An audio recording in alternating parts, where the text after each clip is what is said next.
అవుతున్నాడు. ఆరోగ్యం కొంచెం డిటీరియర్ అవుతుందని తెలిసింది. వెంటనే హాస్పిటల్కి వెళ్ళి ఒకసారి తనకి ఇష్టమైనటువంటి ప్రకాష్ గారికి ఇష్టమైనటువంటి అన్న ఈహౌ బేగంపేట పాస్టర్ గారు సునీల్ అన్నని తీసుకొని ప్రార్థన చేసేద్దామని చెప్పి తీసుకెళ్ళాడు. అక్కడ తెలిసింది ప్రకాష్ గారు పూర్తిగా సిద్ధపడి ఉన్నారని, దేవుడి పిలుపు అందుకున్నారని. తను అన్నాడు, పాస్టర్ గారు అన్న చాలా సునీల్ అన్న చాలా సిన్సియర్గా మొహమాటం లేకుండా డీల్ చేసే వ్యక్తి. ప్రకాష్ ఎలా ఉన్నావు,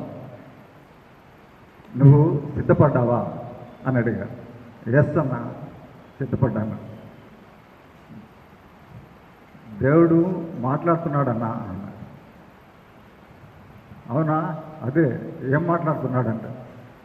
గెట్ రెడీ ఫర్ హెవెన్ అంటున్నాడన్నా అన్నాడు. అంత నిశ్చయత, అంత సిద్ధపాటు దేవుడు తనకిచ్చాడు. తర్వాత మాటల్లో ఈరోజు డేట్ అంతా 14th నా 14th కదన్న ఈరోజు. రేపు నాన్న చనిపోయిన రోజన్న, ఆగస్ట్ 15th మామగారు కూడా చనిపోయారు. కరెక్ట్గా ఆ రోజు 11:30కి నైట్ 15th నైట్ తను ప్రభు పిలుపు అందుకోవడం జరిగింది. అంత సిద్ధపాటు కలిగిన వ్యక్తి, పూర్తిగా ప్రభు మాట్లాడిన వ్యక్తి.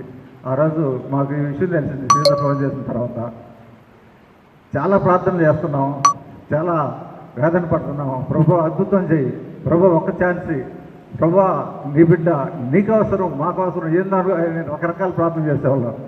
తర్వాత ఆ రోజు నేను నిర్ణయించుకున్నాను,